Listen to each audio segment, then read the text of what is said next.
ಸೋಹಮ್ಮ, ಇದು ನಮ್ಮ 4ನೇ ಪೇರೆಂಟ್. ಇವತ್ತು ನಾವು ಮಾತಾಡ್ತಾ ಇದ್ದೀವಿ, ಒಂದು ಇಂಟರ್ವ್ಯೂ ಮಾಡ್ತಾ ಇದ್ವಿ ವುಮೆನ್ಸ್ ಡೇ ಪ್ರಯುಕ್ತ.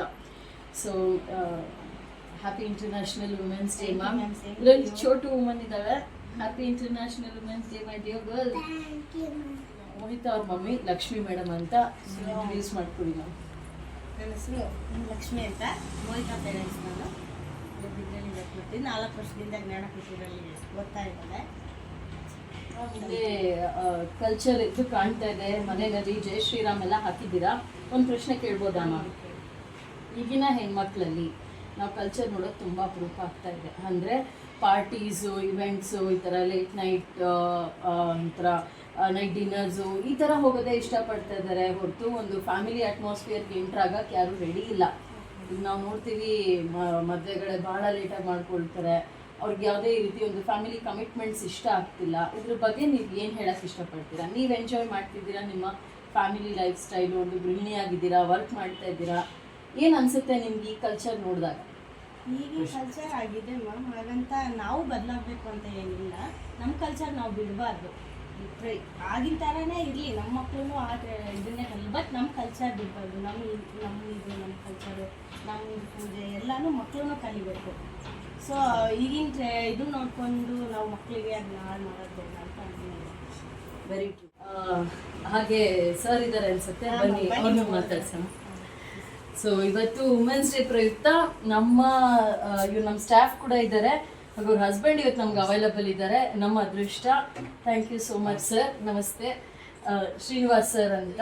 ಇಂಟರ್ನ್ಯಾಷನಲ್ ವುಮೆನ್ಸ್ ಡೇ ಈಗ ಪ್ರತಿಯೊಂದು ಸೋಷಿಯಲ್ ಮೀಡಿಯಾದಲ್ಲೂ, ಈಗ ಲಾಸ್ಟ್ ಒಂದು ಜಿಲ್ಲಾನವ್ರ ಪೇರೆಂಟ್ ಮನೆಗೆ ಹೋಗಿದ್ವಿ. ಅವರು ಹೆಣ್ಮಕ್ಳ ಸುರಕ್ಷೆ ಬಗ್ಗೆ ಮಾತಾಡಿದ್ರು. ನಿನ್ನೆಯಿಂದ ಸೋಷಿಯಲ್ ಮೀಡಿಯಾದಲ್ಲಿ ನಡೀತಾ ಇದೆ ಮೇಡಮ್, ನಮಗೆ ಹೆಣ್ಮಕ್ಳು ದೇಶದಲ್ಲಿ ಸುರಕ್ಷೆಯಾಗಿಲ್ಲ ಅಂತ ಫೀಲ್ ಆಗ್ತಾ ಇದೆ, ಅವ್ರಿಗೆ ರಕ್ಷಣೆ ಕೊಡಬೇಕು, ಹೆಣ್ಣಿಗೆ ಶತ್ರು ಆಗ್ತಾ ಇದ್ದಾರೆ, ಕಮೆಂಟಿಂಗ್ ಜಾಸ್ತಿ ಆಗ್ತಾ ಇದೆ, ಇದೆಲ್ಲದರಿಂದ ಮುಕ್ತಿ ಸಿಗಬೇಕು ಅಂತ ಹೇಳ್ತಿದ್ದಾರೆ. ಈ ಒಂದು ನಿಟ್ಟಲ್ಲಿ ನಿಮ್ಮ ಅಭಿಪ್ರಾಯ ಏನು ಸರ್? ಏನಕ್ಕೆ ಈ ರೀತಿ ಆಗ್ತಾ ಇದೆ ಅಂತ ನಿಮ್ಗೆ ಅನ್ಸುತ್ತೆ? ರಕ್ಷಣೆ ಬೇಕು ಹೆಣ್ಣು ಮಕ್ಕಳಿಗೆ ಈ ಕಾಲದಲ್ಲಿ, ಅದು ಭಾಳ ಮುಖ್ಯದ್ದು. ಸೊ ಎಲ್ಲೇ ಹೋಗ್ಬೇಕು ಅಂದ್ರೂ ಸ್ವಲ್ಪ ನಾವು ಎಲ್ಲೇ ಹೋದರೂ ಭಯದಿಂದ ಕಳಿಸ್ತೀವಿ. ಯಾರ ಜೊತೆ ಕಳಿಸಿದ್ರು ಯಾರೂ ನಂಬಂಗಿಲ್ಲ. ಈಗ ಒಂದು ಫ್ರೆಂಡ್ಸ್ನಾಗಲಿ, ಕೆಲವರು ಇದ್ದಾರೆ ಫ್ರೆಂಡ್ಸ್ನಾಗಲಿ, ಅದು ಯಾರೂ ನಂಬಂಗಿಲ್ಲ. ನಾವು ಬ್ರದರ್ಸ್ ಅಂತಲೂ ಸಹ ನಮ್ಮದೇ ಇರೋ ಥರ ಪ್ರಪಂಚ ಆಗೋಗಿದೆ. ಅಂದರೆ ಹೆಣ್ಣು ಅಂದರೆ ಒಂದು ಚಿಕ್ಕ ಮಗುನು 3 to 4 years ಮಗುನೂ ಸಹ ಬಿಡ್ತಾ ಇಲ್ಲ. ಹಾಗಾಗೋಗಿದೆ ಪ್ರಪಂಚ. ಇದೊಂದು ಕಾಮನ್ ಸ್ಟೇಟ್ಮೆಂಟ್ ಆಗ್ತಾ ಇದೆ. ಬದಲಾವಣೆ ಮಾಡೋಕ್ಕೆ ಟ್ರೈ ಮಾಡಬೇಕು. ಸೊ ನಾವು ಏನು ಕಾನೂನು ತುಂಬಾ ಶಿಕ್ಷೆ ಆಗಿರ್ಬೇಕು, ತುಂಬಾ ಹೌದು ಶಿಕ್ಷೆ ನ್ಯಾಯ ಸಿಗಬೇಕು. ಈಗ ಒಬ್ರಿಗಾದ್ರೂ ನ್ಯಾಯ ಸಿಗಬೇಕು ಅಂತಾನೆ ನಾವು ಕಳೆದ ಮನೆಯಲ್ಲೂ ಹೇಳೋದು, ಹಿಂಗೆ ಮಾಡ್ಬೇಕು. ಏನ್ ಕ್ರಮ ತಗೋಬಹುದು ಅಂತ ನಿಮ್ಮ ಅಭಿಪ್ರಾಯ ಸರ್? ನಮ್ಮ ಮಗುನ ನಾವು ಚಿಕ್ಕವರಿಂದಲೇ ಸ್ಟ್ರಾಂಗ್ ಮಾಡಬೇಕು. ಅವ್ರಿಗೆ ಅವ್ರ ಮನೆಯಿಂದಾಗಲಿ ಸ್ಕೂಲಲ್ಲಾಗಲಿ ಪ್ರತಿಯೊಬ್ಬರು ಅವ್ಳಿಗೆ 3 years ಮಗು ಆದ್ರೂ ನಾವು ನೆಗ್ಲೆಕ್ಟ್ ಮಾಡೋದಿಲ್ಲ. 3 years ಅಲ್ವಾ, ಏನಾಗಲ್ಲ ಆ ಥರ ನೆಗ್ಲೆಕ್ಟ್ ಮಾಡೋದಿಲ್ಲ. ಅವ್ರನ್ನ ನಾವು ಅವ್ರಿಗೆ ಓನಾಗಿ ಅವ್ಳು ಫೈಟ್ ಮಾಡಬೇಕು. ಆ ಥರ ಅವ್ಳನ್ನ ಸ್ಟ್ರಾಂಗ್ ಮಾಡಿ ನಾವು ಎರಡೂ ಕಡೆ ಬೋತ್ ಸ್ಕೂಲಲ್ಲಿ ಮತ್ತು ಮನೆಯಲ್ಲಿ ಎಲ್ಲೋದನ್ನು ಸ್ಟ್ರಾಂಗ್ ಮಾಡಬೇಕು. ಅವಳು ಒಬ್ಬಳೇ ಹೋಗಿ ಆಚೆ ಹೋಗಿ ಬರೋ ಥರ ನಾವು ಸ್ಟ್ರಾಂಗ್ ಮಾಡಬೇಕು. ಮತ್ತು ಅವ್ರನ್ನ ನಾವು ಬಿಡಬೇಕು. ನಾವು ತುಂಬ ಸೆಕ್ಯೂರಿಟಿ ಮಾಡೋಕ್ಕಾಗಲ್ಲ. ಸೊ ಈಗಾಗಲೇ ಪ್ರಪಂಚ ಅನ್ನೋದು ಏನು ಅಂತ ಗೊತ್ತಾಗಬೇಕು. ನಾವು ತುಂಬ ಸೇಫ್ ಮಾಡಬಾರ್ದು. ಅವ್ರಿಗೆ ಓನಾಗಿ ಅವ್ರು ಸ್ಟ್ರಾಂಗ್ ಆಗೋ ಥರ ನಾವು ಟೀಚ್ ಮಾಡಬೇಕು. ನಾವು ಟೀಚ್ ಮಾಡಬೇಕು, ಸ್ಕೂಲಿಂದಲೂ ಟೀಚ್ ಮಾಡಬೇಕು. ಈಗ ಕೆರಿಯರಲ್ಲೂ ಇದ್ದೀರಾ, ಮುಂಚೆ ಗೃಹಿಣಿಯಾಗಿದ್ವಿ, ಈಗ ನೀವು ಒಂದು ಸಂಘ ಸಂಸ್ಥೆಯಲ್ಲಿ ಕೆಲಸ ಮಾಡ್ತಾ ಇದ್ದೀರಾ. ಇನ್ನೊಂದು ಪ್ರಶ್ನೆ ಕೇಳ್ತೀನಿ.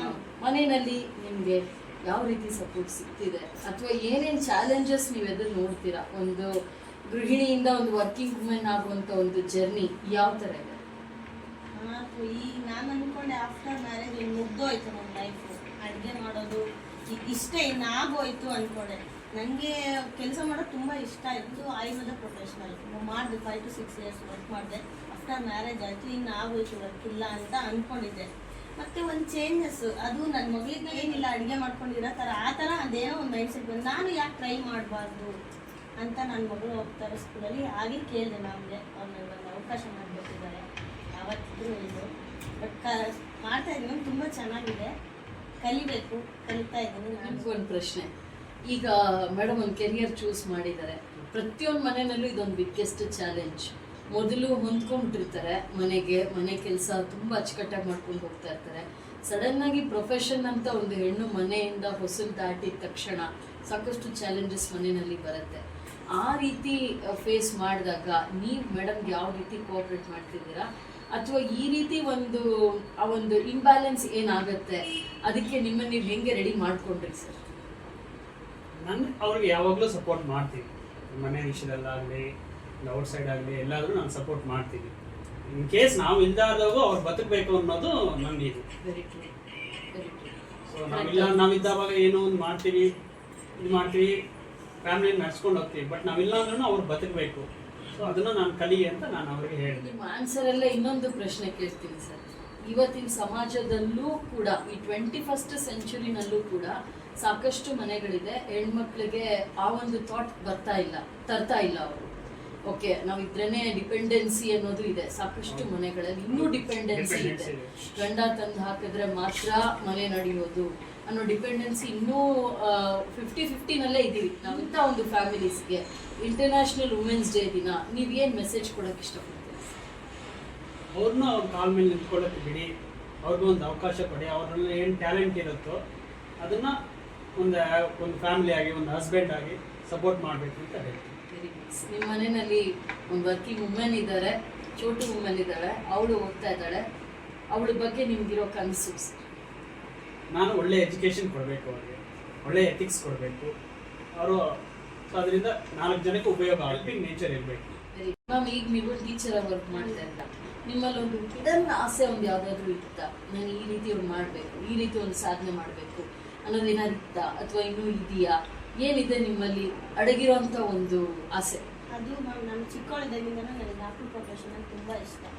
ನನಗೆ ಫ್ಯಾಮಿಲಿ ಸಪೋರ್ಟ್ ಇಲ್ಲ, ಡಾಕ್ಟರ್ ಓದೋಕ್ಕೆ ಫೈನಾನ್ಷಿಯಲ್ ಫ್ಯಾಮಿಲಿ ಏನಿಲ್ಲ. ನಾನು ಎಲ್ಲೆಲ್ಲೋ ಬೆಳ್ಕೊಂಡಿದ್ದೆ. ಸೊ ನನಗೆ ನನ್ನ ಕನಸನ್ನು ನನ್ನ ಮಗಳಲ್ಲಿ ನಾನು ನೋಡಬೇಕು ಅನ್ನೋದು ನನ್ನ ಆಸೆ ಇದೆ. ನಾನು ಮಾಡೋಕ್ಕಾಗದೇ ಇರೋದನ್ನ ನನ್ನ ಮಗಳು ಮಾಡಬೇಕು. ಹಾಗನ್ಸತ್ತಾ ನಿಮಗೆ? ನಿಮಗೆ ನೀರು ಹೋಗಿದೆ ಜೀವನ, ನೀವು ಮಾಡೋಕ್ಕಾಗಲ್ಲ ಅಂತ ಅನಿಸ್ತಾ ಇದೆಯಾ? ಇಲ್ಲ ಮ್ಯಾಮ್, ಒಂದು ಆಪ್ಷನ್ ಕೂಡ ಇತ್ತು. ನಾನು ವರ್ಕ್ ಮಾಡೋ ಹತ್ರ ನಮ್ಮ ಗುರುಗಳಿಗೆ ನಮ್ಮ ಡಾಕ್ಟ್ರು ನಾನು ಓದಿಸ್ತೀನಿ ಮಾಡಿ, ಬಟ್ ನನಗೆ ನನ್ನಿಂದ ನನ್ನ ಅಮ್ಮನಿಗೆ ನನ್ನ ತಂಗಿಗೆ ಅವ್ರು ಹೇಳ್ಬೇಕಿತ್ತು ಅಂತ ನಾನು ಜಾಬಿಗೆ ಹೋದೆ. ಸೊ ಈಗ ಅದಕ್ಕೆ ನನಗೆ ಅದೇ ಅಲ್ಲ, ಈ ಟೀಚಿಂಗಲ್ಲೂ ನಾನು ಏನಾದರೂ ಒಂದು ಸಾಧನೆ ಮಾಡಬೇಕು ಅಂತ ನನ್ನ ಟೀಚಿಂಗ್. ಸರ್, ನಿಮ್ಗೊಂದು ಕೊನೆ ಪ್ರಶ್ನೆ. ಈಗ ಮೇಡಮ್ ಅವ್ರಿಗೊಂದು ಗುಪ್ತವಾಗಿದ್ದು ಒಂದು ಆಸೆ ಹೇಳೋದು, ಒಂದು ವೇಳೆ ಅವ್ರಿಗೆ ಈಗಲೂ ಎಂಟ್ರೆನ್ಸ್ ಎಕ್ಸಾಮ್ ಬರೆದು ಮೆಡಿಕಲ್ ಓದೋದಕ್ಕೆ ಅವ್ರಿಗೆ ಅವಕಾಶ ಸಿಕ್ಕಿದ್ರೆ ನೀವು ಅವ್ರಿಗೆ ಓದಿಸ್ತೀರಾ ಸರ್ ಮುಂದೆ? ಖಂಡಿತ. ನಾನು ಹೇಳಿದ್ದೆ ಆಫ್ಟರ್ ಮ್ಯಾರೇಜ್ ತಕ್ಷಣ ಬಿಫೋರ್ ಹೋಯ್ತಾ ಪ್ರೆಗ್ನೆನ್ಸಿ ಹೇಳಿದ್ರು, ನೀನು ಓದ್ತಿ ಅಂದ್ರೆ ನಾನು ಓದಿಸ್ತೀನಿ. ಸೊ ಅಲ್ಲೇ ಅವ್ರ ಊರಲ್ಲಿ ಶಿವಮೊಗ್ಗದಲ್ಲೇ ಇರು, ಅಲ್ಲೇ ಓದ್ಕೋ ಎಲ್ಲ ಹೇಳಿದ್ರು. ಆಸೆ ಹೇಳಿದ್ದೆ, ನಾನು ಡಾಕ್ಟರ್ ಬೇಕು ಅಂತ ಇತ್ತು ಅಂತ. ಸೊ ನೀನು ಓದ್ತಿ ಅಂದ್ರೆ ನಾನು ಓದಿಸ್ತೀನಿ ಅಂತ ಅಂದ್ರು. ಹಾಗಲ್ಲೂ 2 ಮಂತ್ಸಿಗೆ ಕನ್ಸೀವ್ ಆದೆ. ಇನ್ನು ಮತ್ತೆ ಯಾವತ್ತೂ ಲೈಫ್ ಮುಗಿಯಲ್ಲ, ಲರ್ನಿಂಗ್ ನೆವರ್ ಎಂಡ್ಸ್ ಅನ್ನೋದು ನಮ್ಮ ಅಭಿಪ್ರಾಯ. ಇಂಥ ಒಂದು ಒಳ್ಳೆ ಫ್ಯಾಮಿಲಿ ಅಟ್ಮಾಸ್ಫಿಯರಲ್ಲಿ ವುಮೆನ್ಸ್ ಡೇ ಬಗ್ಗೆ, ಹೆಣ್ಮಕ್ಳು ಸ್ವಾತಂತ್ರ್ಯ ಬಗ್ಗೆ, ಅವರ ಅಭಿವೃದ್ಧಿ ಬಗ್ಗೆ ಮಾತಾಡಿದ್ವಿ. ನಿಮ್ಗೆ ಯಾವುದೇ ರೀತಿ ಹೆಲ್ತ್ ಆಗಿಲ್ಲ ಅಂತ ಭಾವಿಸ್ತೀನಿ. ತುಂಬಾ ಖುಷಿ ಆಗಿದೆ ಮುಕ್ತವಾಗಿ ನಿಮ್ಮ ಅಭಿಪ್ರಾಯನ ಹಂಚ್ಕೊಂಡ್ರಿ. ಈ ತರ ಒಂದು ಹೆಣ್ಮಕ್ಳ ಬಗ್ಗೆ ಎದ್ಕೊಂಡು ಬಂದಿದ್ದು ನಾನು ತುಂಬಾ ಖುಷಿ. ವುಮೆನ್ಸ್ ಡೇ ಅಂದ್ರೆ ನಾವು ವಿಶ್ ಮಾಡ್ಬಿಡ್ತೀವಿ, ಮರ್ತು ಹೋಗ್ತೀವಿ. ಕೆಲವರಲ್ಲಿ ಒಂದು ಅಡಗಿರೋ ನೋವುಗಳಿರ್ಬೋದು, ಅಡಗಿರೋ ಆಸೆಗಳಿರ್ಬೋದು. 4 ಪೇರೆಂಟ್ಸ್ ಮನೆಗೆ ಹೋಗಿ ಯಾವ ಅಟ್ಮಾಸ್ಫಿಯರ್ ಇಂದ ಬರ್ತಿದ್ದಾರೆ, ಹೇಗೆ ಸಪೋರ್ಟ್ ಸಿಗ್ತಾ ಇದೆಯಾ ಇಲ್ವಾ, ಏನು ಆಸೆಗಳಿದೆ, ಏನು ನೋವುಗಳಿದೆ, ಏನು ಚಾಲೆಂಜಸ್ ಇದೆ, ಇದನ್ನ ತಿಳ್ಕೊಬೇಕಂತ ಒಂದು ಸಣ್ಣ ಪ್ರಯತ್ನ ಮಾಡಿದ್ವಿ.